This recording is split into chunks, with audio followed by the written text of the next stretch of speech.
Os destaques da semana entre os julgamentos do plenário do Supremo Tribunal Federal você confere aqui na TV Justiça.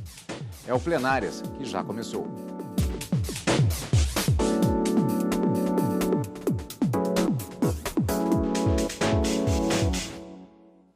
Hoje com os principais momentos das sessões dos dias 23 e 24 de maio de 2018. Gisele, uma semana que tem seguido aquela metodologia de uma pauta bastante extensa na quarta-feira, muitas vezes com processos que migram para a sessão plenária da quinta-feira. E assim nós tivemos processos que tiveram julgamento continuado, tivemos processos reiniciados e tivemos também questões interessantes para debate, como a questão do Fundo Rural e ainda um recurso extraordinário que na prática se discutiu também uma questão de conflito de competência em relação à contribuição previdenciária sobre complementação de aposentadorias e se decidiu que devem ser julgadas pela Justiça Comum. Se debatisse, deveria ter sido pela Justiça Trabalhista, vencendo essa tese proposta pelo relator ministro Marco Aurélio.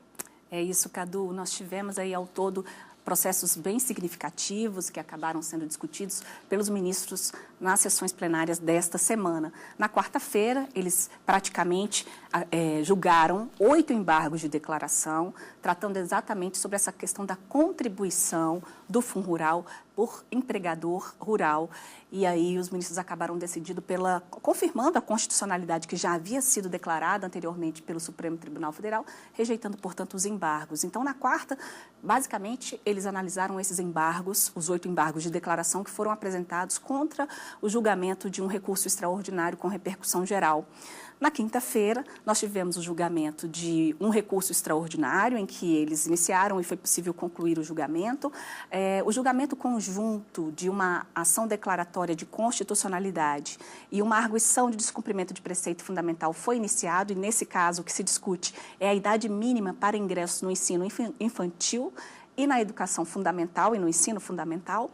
E nós tivemos ainda um processo que é uma ação direta de inconstitucionalidade, que discute aí a constitucionalidade de uma lei complementar do Estado de Rondônia, tratando aí das regras referentes a aposentadorias dos policiais civis, que foi iniciado, mas houve um pedido de vista do ministro Alexandre de Moraes, então não foi possível a conclusão desse julgamento. Gisele, realmente nós tivemos uma semana bastante movimentada, inclusive com essa metodologia que tem caracterizado várias sessões do Supremo Tribunal Federal, no sentido de, ao final da sessão, aproveitando-se para se iniciar um determinado julgamento, com a apresentação do respectivo relatório, muitas vezes as sustentações orais e, às vezes, quando há tempo, também o voto do ministro relator para a continuidade da votação na sessão posterior. Às vezes até com o voto do ministro relator sendo apresentado também posteriormente. Isso caracterizou exatamente essa ação direta de inconstitucionalidade que começou a ser julgada na quarta-feira,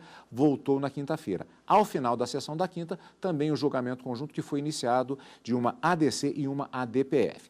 Mas, em relação a esses processos que tiveram este desenvolvimento na sessão da quinta-feira, nós vamos ver no próximo bloco do nosso Plenárias, já que esse processo ele desemboca exatamente na próxima sessão plenária do Supremo Tribunal Federal. Porque agora nós vamos ver como foi a sessão plenária desta quarta-feira, quando o Supremo Tribunal Federal manteve cobrança do Fundo de Assistência ao Trabalhador Rural, o Fundo Rural. O plenário entendeu, por maioria, que é constitucional a contribuição do empregador rural, pessoa física, ao Fundo Rural, sem que seja cabível a modulação para o caso. O Supremo Tribunal Federal, em 2017, considerou que a cobrança do Fundo de Assistência ao Trabalhador Rural, o Fundo Rural, está de acordo com a Constituição. Na sessão desta quarta-feira, o plenário julgou recursos de entidades de produtores rurais contra essa decisão. Elas também pediam que o STF defina a partir de quando o pagamento desse tributo seria obrigatório. O relator, ministro Alexandre de Moraes, negou os embargos. Ele disse que não existe qualquer dúvida sobre a decisão do ano passado e, como é constitucional, não cabe modular. Ressaltou que o pagamento do Fundo Rural vale desde 2001, quando o tributo foi criado. Nós declaramos constitucional uma lei que vinha sendo cumprida desde 2001, não houve alteração de jurisprudência do Supremo Tribunal Federal, porque havia precedentes, 2 precedentes, que analisando leis anteriores, com base em texto constitucional anterior à emenda 20, haviam se posicionado. a partir da alteração da emenda constitucional, é um novo ordenamento jurídico que permitiu essa cobrança. Então, não houve também alteração de jurisprudência e essa lei veio sendo cumprida desde 2001. E passo aqui a questão da modulação. A questão da modulação é pedida pelos embargos. A modulação, a meu ver, nesse caso, é absolutamente incabível. Primeiro, porque se modula o que se declara inconstitucional. A lei, ela é constitucional, vem sendo aplicada desde 2001. A grande maioria dos pequenos produtores rurais vem cumprindo essa lei desde 2001.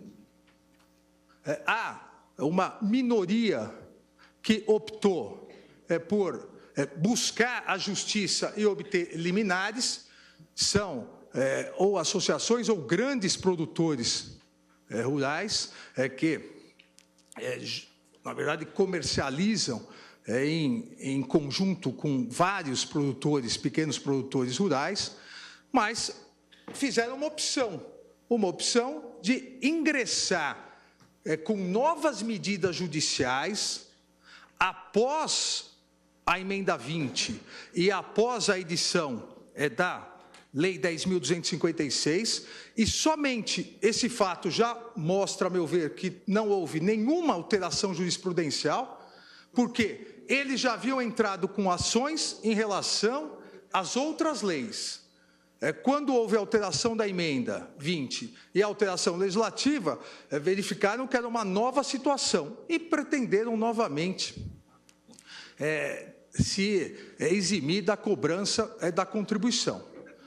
Então, não houve alteração jurisprudencial, não houve declaração de inconstitucionalidade a ensejar, a meu ver, a modulação. Nós declaramos uma lei que vem sendo cumprida desde 2001 pela grande maioria dos pequenos produtores, aqueles que pagaram, vêm pagando esses 17 anos, para, eventualmente, agora modular e favorecer aqueles que não contribuíram. Como ficariam os milhares de pequenos produtores que contribuíram? Isso seria um desprestígio, repito, a todos aqueles milhares de empregadores rurais que pagaram nesses 17 anos. Além do que, no caso onde não há a declaração de inconstitucionalidade, mas sim a questão de constitucionalidade, me parece que não cabe a modulação. Já o ministro Edson Fachin entendeu que a decisão do Supremo provocou mudanças na jurisprudência da Corte e, por isso, o pagamento do Fundo Rural deveria valer a partir da data do julgamento do recurso extraordinário no ano passado no plenário. Os ministros Rosa Weber e Marco Aurélio também votaram para modular a decisão. O entendimento adotado por esta Corte em momento anterior, no sentido da inconstitucionalidade da cobrança da contribuição à Seguridade Social sobre a comercialização da produção rural, não tinha a distinção assumida a partir de 2017 e que vinha sendo aplicada pelos tribunais de todo o país, o que, em meu modo de ver, evidencia, sem a modulação, uma quebra da segurança jurídica e, portanto, da estabilidade. Como a minha compreensão é no sentido de que houve, pelo menos na percepção da sociedade, uma mudança de jurisprudência, eu concluo no sentido dessa mudança de jurisprudência e que ela exige, sobretudo em matéria tributária, homenagem ao princípio da segurança jurídica, da boa-fé objetiva e da legítima confiança. Não se pode deixar de modular a decisão proferida pelo SCORE. Mas, por maioria, 7-3, o plenário manteve a cobrança do Fundo de Assistência ao Trabalhador Rural e os produtores devem recolher esse tributo desde 2001.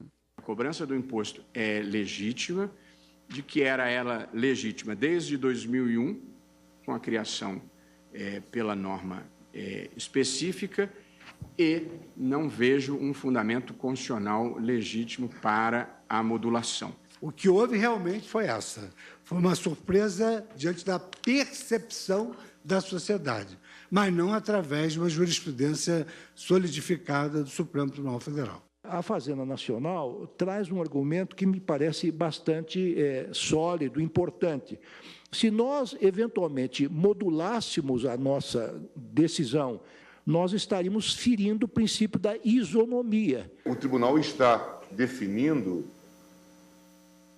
algo no sentido da segurança jurídica, de que, em princípio, não há que se cogitar de modulação de efeitos em se cuidando de declaração de constitucionalidade. Neste caso, o que se teve foi uma alteração da própria legislação, que, aliás, consta da emenda, e, portanto, não teria havido a modificação que levaria a esta medida, a adoção desta providência. Gisele, houve um pedido alternativo na apresentação desses embargos de declaração, 8 embargos de declaração neste recurso extraordinário, que caso a tese principal relativa ao Fundo Rural não fosse aceita, alternativamente fosse feita uma modulação de efeitos. Isso também foi rejeitado pelo plenário. Foi rejeitado, Cadu. Os produtores rurais, eles ingressaram com 8 embargos de declaração e o primeiro pedido era para que o Supremo determinasse a suspensão da cobrança do Fundo Rural, que é um fundo instituído de assistência ao trabalhador rural. Alternativamente, caso esse primeiro pedido não fosse aceito pelo plenário, alternativamente, que o plenário pudesse, então, se manifestar a partir de quando a decisão do Supremo, que declarou constitucional, ou seja, a validade do pagamento do Fundo Rural, iria começar a valer. Porque eles entendiam que deveria ser para um momento posterior, já que a lei é de 2001, a Lei 10.256, ela é de 2001 e foi ela quem instituiu o plano. No entanto, esses argumentos apresentados pelos produtores rurais não foram aceitos pela maioria do plenário do Supremo Tribunal Federal, de tal forma que o Supremo manteve a decisão que validou a constitucionalidade do recurso extraordinário e não modulou os efeitos da decisão, ou seja, a contribuição ela deve incidir desde 2001, a partir daí para frente, todos os empregadores rurais eles são obrigados a pagar o Fundo Rural, isso inclusive em respeito àqueles que já vinham pagando, e o ministro Alexandre de Moraes chegou inclusive a mencionar que não seria possível fazer a modulação dos efeitos porque não foi declarada inconstitucionalidade da lei. 3 ministros divergiram em relação a esse posicionamento, no sentido de que a modulação dos efeitos também é cabível quando o Supremo declara a constitucionalidade. Isso foi levantado pelo ministro Edson Fachin, acompanhado pela ministra Rosa Weber e pelo ministro Marco Aurélio. Sessão plenária, portanto, desta quarta-feira. Nós tivemos ainda o início de um julgamento que teve a sua continuidade na sessão plenária da quinta-feira. Mas isso nós vamos ver depois, já com relação aos destaques da sessão plenária que se seguiu, portanto, sessão da quinta-feira. E que tem como destaque também decisão no sentido de que ações de contribuição previdenciária sobre complementação de aposentadorias devem ser julgadas pela Justiça Comum. Daqui a pouquinho, depois do intervalo.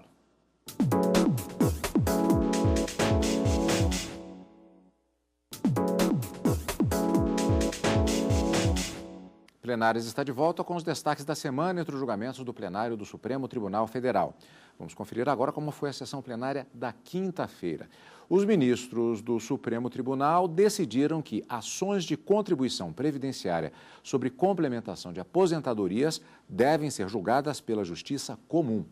O ministro Marco Aurélio foi o relator do recurso sobre qual justiça teria competência para julgar pedidos de incidência de contribuição previdenciária em complementação de aposentadoria, se a justiça trabalhista ou a comum.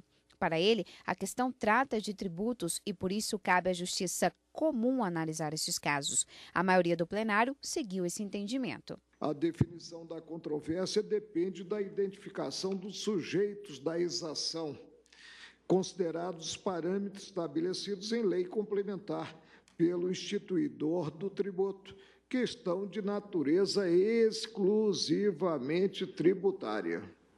É impróprio depreender a existência de relação empregatícia entre os litigantes a justificar ante a regra do inciso 1 do artigo 114 da Constituição Federal a competência da Justiça Especializada. Conforme articulado, a relação jurídica entre as partes ante o objeto do processo é de direito tributário. A posição assumida pelo recorrente após a transferência do controle acionado à FEPASA para a rede não altera a ótica. Nos termos da Lei 9.343/96, o Estado de São Paulo figura como responsável pelas despesas decorrentes do pagamento da complementação de aposentadoria devido aos recorridos e vem honrando esse compromisso. Descabe potencializar o quadro anterior. Provejo extraordinário e digo que tenho voto quanto a outra causa de pedir, que seria a inexistência de direito adquirido, para a eventualidade de os colegas concluírem de forma diversa. Provejo o extraordinário para, assentando a incompetência da Justiça do Trabalho, declarar nulos os atos decisórios praticados no processo, remetendo-se este à justiça comum. Ainda que eu considerasse que a relação fosse trabalhista entre o servidor e o ente público, a discussão, como enfatizado pelo ministro Marco Aurélio, é de natureza tributária, de tributo criado pela lei estadual. Portanto, não consigo imaginar que a solução dessa controvérsia possa se dar em outro foro que não o da Justiça Estadual. Trata-se de uma disputa em que está envolvida uma relação estatutária de serviço público estadual e se discute exatamente um tributo estadual. Portanto, a competência, a meu ver, inegavelmente é da Justiça Comum, ou seja, da Justiça Estadual. Eu, com as vênias do ministro Fachin e da ministra Rosa Weber, acompanho o relator para prover o recurso exatamente na esteira da jurisprudência hoje prevalecente neste tribunal e proclamo o resultado. Recurso provido nos termos do voto do relator.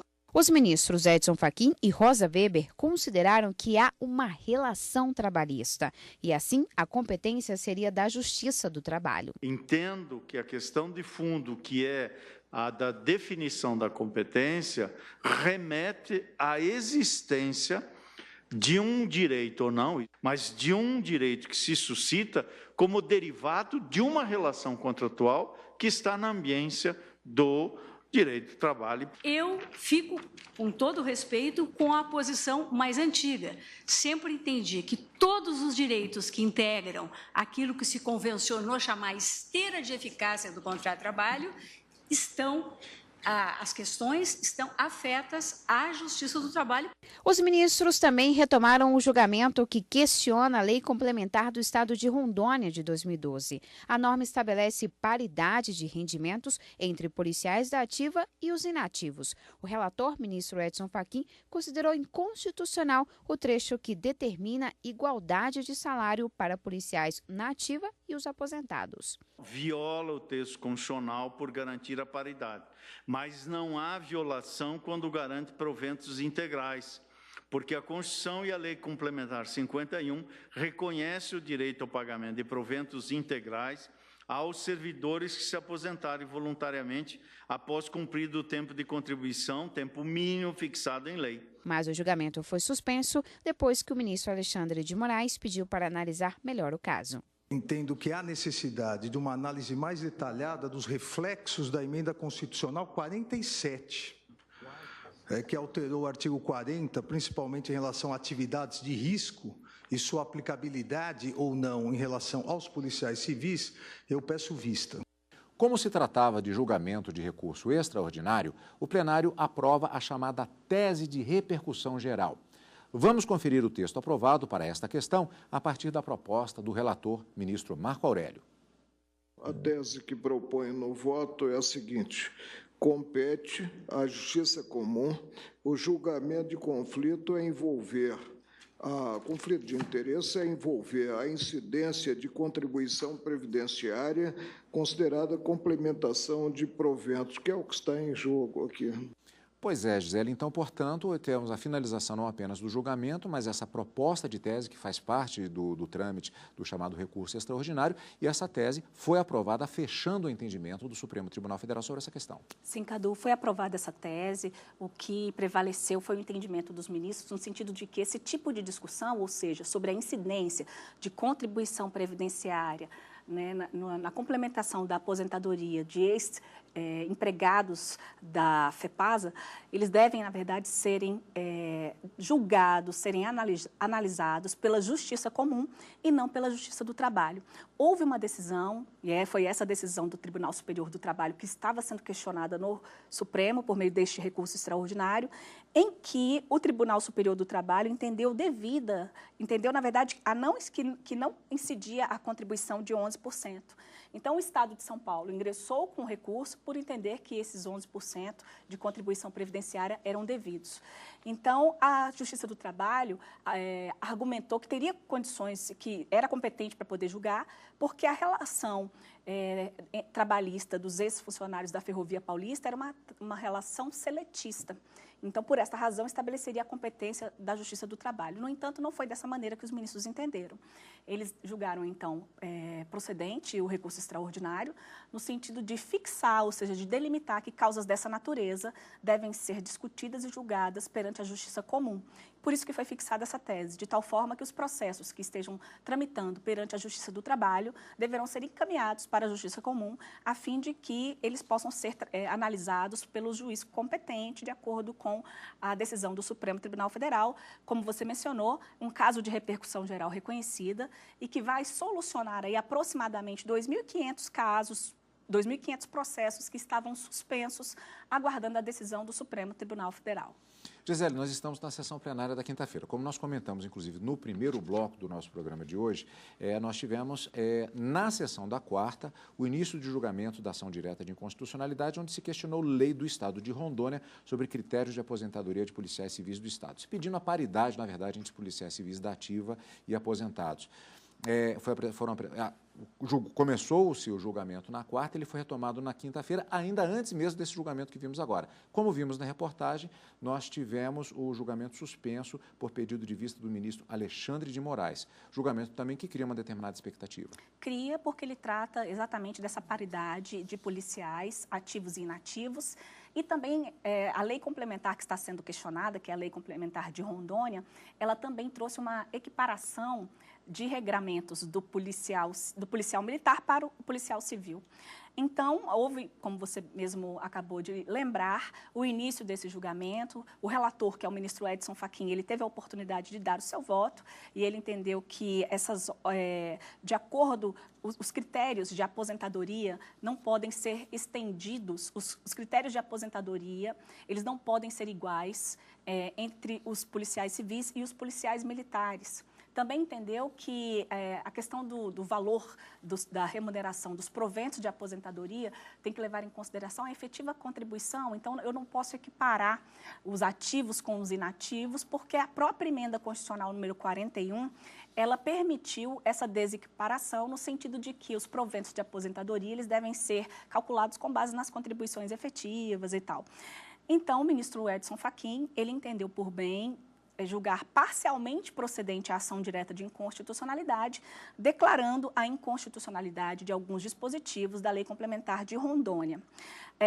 O ministro Alexandre de Moraes acabou pedindo aí vista dos autos, porque ele quer fazer uma análise com base na emenda constitucional 47, que tratou da aposentadoria em relação às pessoas que exercem atividades de risco, como no caso dos policiais. Então, será retomado ainda. Quando vier a ser retomado, será o voto, então, do ministro Alexandre de Moraes. Voto vista que vamos acompanhar quando da apresentação no plenário do Supremo Tribunal Federal. Ainda, seguindo essa forma de se fazer os julgamentos do início, já em uma determinada sessão com perspectiva de prosseguimento, nós tivemos já ao final da sessão também, Gisele, o julgamento, o início do julgamento de uma ADC e de uma ADPF sobre uma questão também que chama bastante atenção, que é a questão da idade mínima para o início dos estudos no curso fundamental. Como é que estamos com relação a esse processo? E esse processo, Cadu, quando resolvido, ele vai impactar em torno de 15 milhões de crianças. Bom, em relação a esse caso, como você mencionou, o julgamento foi iniciado. É um julgamento conjunto de uma ação declaratória de constitucionalidade, a de número 17, com uma arguição de descumprimento de preceito fundamental. Então, o que se discute nessas duas ações é exatamente o limite o limite de idade para ingresso no ensino infantil e no ensino fundamental. A Lei de Diretrizes e Bases da Educação trouxe uma previsão de que a criança, para iniciar no ensino fundamental, ela tem que ter 6 anos completos até a data do 31 de março do ano letivo. E existe uma outra resolução do Ministério da Educação que diz que, para iniciar no ensino infantil, a criança tem que ter 4 anos até o início letivo no ensino infantil, ou seja, até dia 31 de março. Então, é isso que está sendo questionado. Ajuizou-se, então, essas ações no sentido de que o Supremo desse uma interpretação conforme a Constituição para dizer que é realmente necessário que essas crianças tenham 6 anos completos até a data de 31 de março. O ministro Edson Fachin, ele já havia votado na ação declaratória de constitucionalidade e ele julgou parcialmente procedente porque ele entende devida à idade mínima. Aliás, na verdade, foi a continuidade de julgamento, inclusive.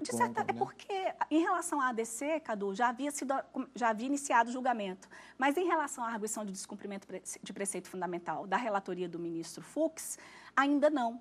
Então, assim, o que a ministra fez? Ouviu o voto vista do ministro Barroso, aí ouviu o ministro Fux e depois vai colher o voto do ministro Fux em relação à DPF. Transformando-se num julgamento conjunto. Exatamente, num julgamento conjunto. E não para por aí, não. Por maioria de votos, o plenário do Supremo Tribunal Federal, ainda na sessão desta quinta-feira, reconduziu a ministra Rosa Weber para o segundo biênio como ministra efetiva do Tribunal Superior Eleitoral. O TSE é sempre presidido por um ministro do STF, que também participa com a vice-presidência e mais um ministro dos seus 7 ministros titulares, além de 2 suplentes.